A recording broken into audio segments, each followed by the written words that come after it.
आपको बताएंगे दीवानी मामले कौन से होते हैं। दो केस की प्रोसीडिंग होती है, सिविल केस, क्रिमिनल केस। तो आज आपको बताएंगे सिविल केस। इंग्लिश में इन्हें सिविल केस कहते हैं, हिंदी में जो दीवानी मामले होते हैं, जो पुराने बुजुर्ग जो दीवानी केस बोलते थे। यह वे मामले होते हैं जिनमें कोई अपराध नहीं होता। ये कोई अपराध मामले नहीं होते दीवानी मामले, बल्कि ये अपने अधिकारों के लिए, अपने संपत्ति से संबंधित होते हैं, जिन्हें अपने अधिकारों के लिए ये जो केस किया जाता है। ये जो कोई जमीन के मामले, अपने दोनों भाइयों के बीच में कोई संपत्ति का जो मामला है, उसके लिए ये केस किए जाते हैं।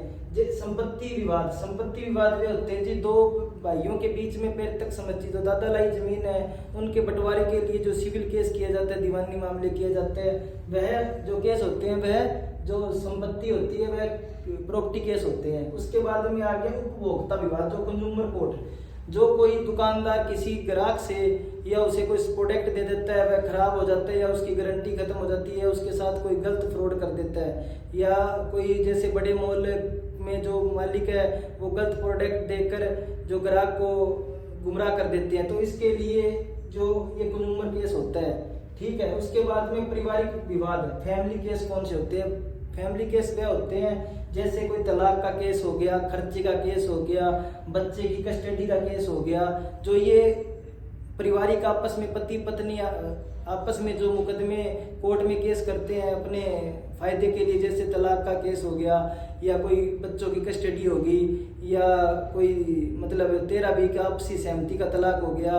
तो ये जो केस होते हैं ये पारिवारिक केस होते हैं, जो फैमिली केस भी हम इसे बोल सकते हैं। उसके बाद में आ गया मानहानि के मामले, डेफामेशन के। ये मानहानि का वह होता है कोई व्यक्ति किसी को झूठे केस में फंसा देता है और बाद में वह केस जो सिद्ध हो जाता है, तो उसके बाद में वह व्यक्ति उस पर केस कर सकता है, भी मेरी समाज में बेइज्जती हुई है, तूने मेरे को कहीं बोलने जोगा नहीं छोड़ा, तो इसके लिए वह मानहानि का केस कर सकता है। तो ये आपको वीडियो अच्छी लगी होगी, आपको अच्छे से समझ आ गई होगी, तो वीडियो को लाइक, फॉलो, शेयर, पेज को जरूर कर दीजिए। और नेक्स्ट वीडियो में आपको बताएंगे क्रिमिनल केस के बारे में, क्रिमिनल केस कौन कौन से होते हैं। जब तक के लिए धन्यवाद। जय श्री राम।